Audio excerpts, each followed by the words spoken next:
closer to here, certainly in Europe, in Switzerland. It all gets underway today. The Women's Euros begins today. Let's head out there now, actually. Let's head over to Switzerland. England's open training session is underway, and we're going to be joined by talkSPORT's England reporter, Courtney Sweetman-Kirk. Courtney, good morning to you. How are you?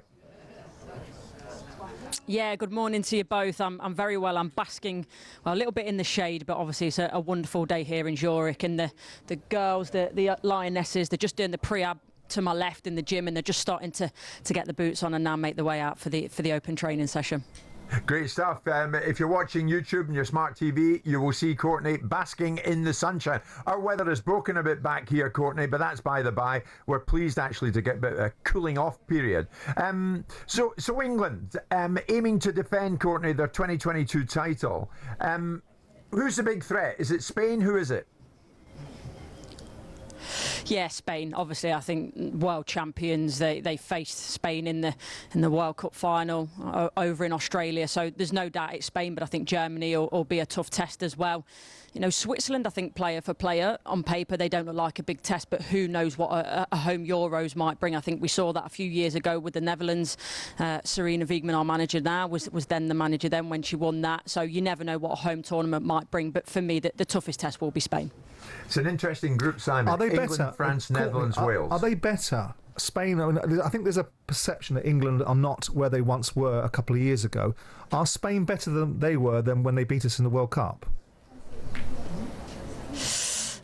I think both teams have gone through a bit of a transition. I think Spain are in a really good position, maybe a better position in terms of, I know Bonmati, actually, she's just had viral meningitis, but sort of Alexia Putellas as well. She's really on full form at the moment, so they've got a lot of fantastic players, Spain. I think for us it's a bit different, and I know there's been a lot of noise around Millie Bright and Mary Earps, but for me, I still think we're in a bit better position from the World Cup. There's no doubt about that. I think when we won the Euros, it was an unbelievable time for the Lionesses, for the country, but then you had a lot of retirements, the likes of Ellen White, Jill Scott, Rachel Daly, who are not in the squad. So I think it took a bit of time for a transition, and the World Cup was a little bit too early. Whereas now the Euros, I think we're in a better position than we were at the World Cup in Australia. There's no doubt about that.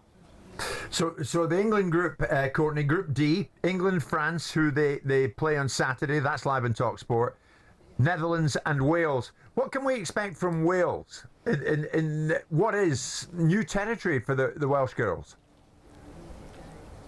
Yeah, I think Wales is going to be a really interesting one, and especially it being the last game. If there is a position maybe where England need to win that or need to get something to qualify, then for Wales you're thinking, right, for us that home nation sort of rivalry, they might think, right, we've got a massive moment here to maybe take something away from England to stop them qualifying. So that could play into it for sure.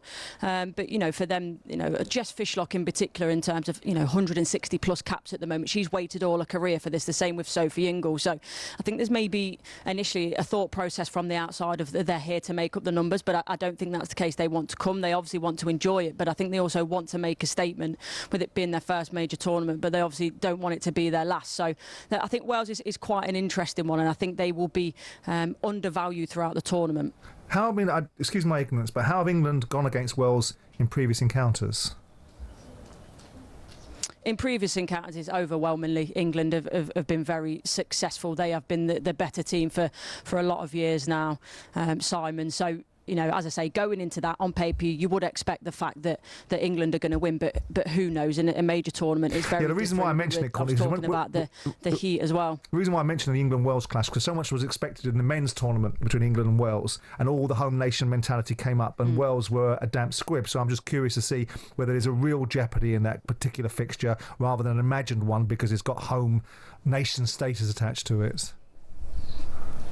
Yeah, and I think you've hit the nail on the head with that. It could quite be that, as I say, in terms of the gulf in quality. In my opinion, it's massive. I think Wales actually the lowest ranked team in the competition, if I remember rightly, at this point. So yes, there is a massive gulf in quality and experience. There's no doubt about that. And obviously, as at home in the media, we like to talk up a home nations clash, but it remains to be seen what that will mean. And obviously, once we've got sort of the France and the Netherlands game out of the way, then it'll be interesting whether there actually is anything riding on that game, or by that point England could have qualified, and it could be a game where maybe Sarina Wiegman gives minutes to different players in the squad that we're probably not used to seeing in the starting 11. It's funny, Courtney, whenever Simon talks about Wales, certainly some of the Wales fans that I've seen, they don't like him. Do you remember that? You encountered a few in Qatar. You should have seen him, Courtney. His bottle went completely. No, it's because I wiped my shoes with a Welsh shirt because Hal Robson-Kanu was getting on my nerves in the studio. That's why. Courtney, thank you very much indeed. We shall return to Courtney. Courtney's out there, of course, for the tournament. talkSPORT's England reporter, Courtney Sweetman-Kirk.